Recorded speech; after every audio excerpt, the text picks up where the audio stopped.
So you're a Seventh-day Adventist. I believe it is the church set up by God and was established through the visions and dreams of Sister White. It is the official church of God, there is no doubt about it. But sadly, Ron Wyatt found all these wonderful things, the remains of Noah's Ark, the Red Sea crossing, the real Mount Sinai, Sodom and Gomorrah, and the Ark of the Covenant. Now, Sister White, I will point out to you, has had a dream on Early Writings, page 78, and I will read it to you now. I dreamed of seeing a temple to which many people were flocking. Only those who took refuge in that temple would be saved when time should close. All who remained outside would be forever lost. The multitudes without who were going their various ways were deriding and ridiculing those who were entering the temple, and told them that this plan of safety was a cunning deception, that in fact there was no danger whatever to avoid. They even laid hold of some to prevent them from hastening within the walls. Fearing to be laughed at and ridiculed, I thought it best to wait until the multitude were dispersed, or until I could enter unobserved by them.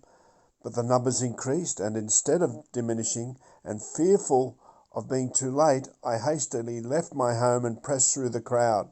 In my anxiety to reach the temple, I did not notice or care for the throng that surrounded me. On entering the building, I saw that the vast temple was supported by one immense pillar, and to this was tied a lamb, all mangled and bleeding.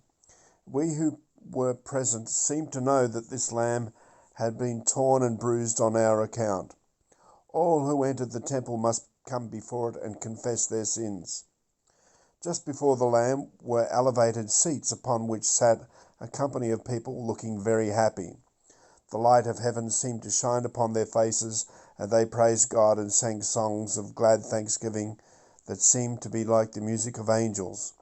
These were they who had come before the Lamb, confessed their sins, been pardoned, and were now waiting in glad expectation of some joyful event.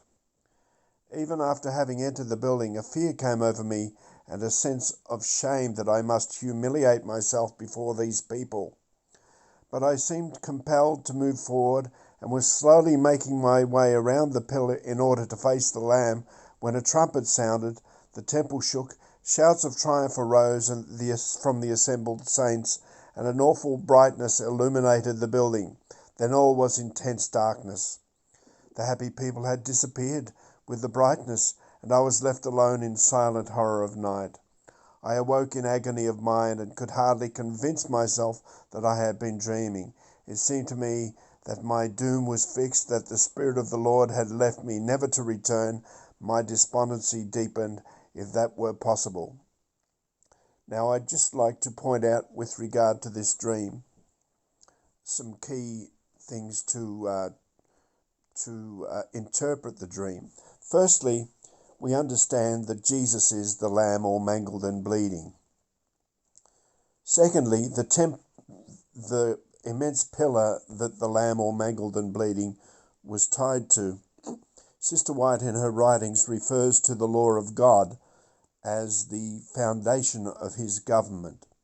Now this pillar is supporting the temple, so we could say that it's the foundation of God's temple, God's government.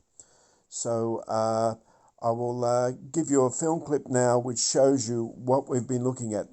Now, with regard to the Seventh-day Adventist Church and some leading independent ministers like Emmanuel Nugase and Andrew and Hilary Henriquez, they're not saying a word about this. And as you can see, the people in the dream were lost because they didn't accept this message. Now, these people are telling us the Romans are coming, the Romans are coming, the Romans are coming. But they're not preaching one word about this latter rain message. The things that Ronald Wyatt found were the latter rain message and must be preached to the whole world.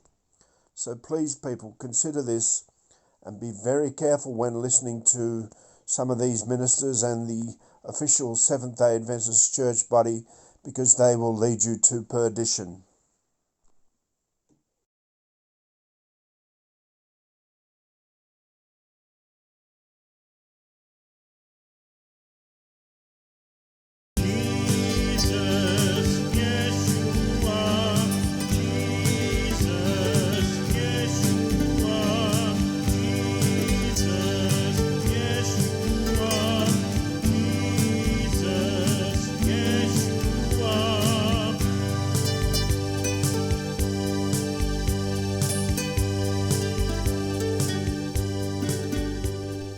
YouTube channel A Tenor for Jesus.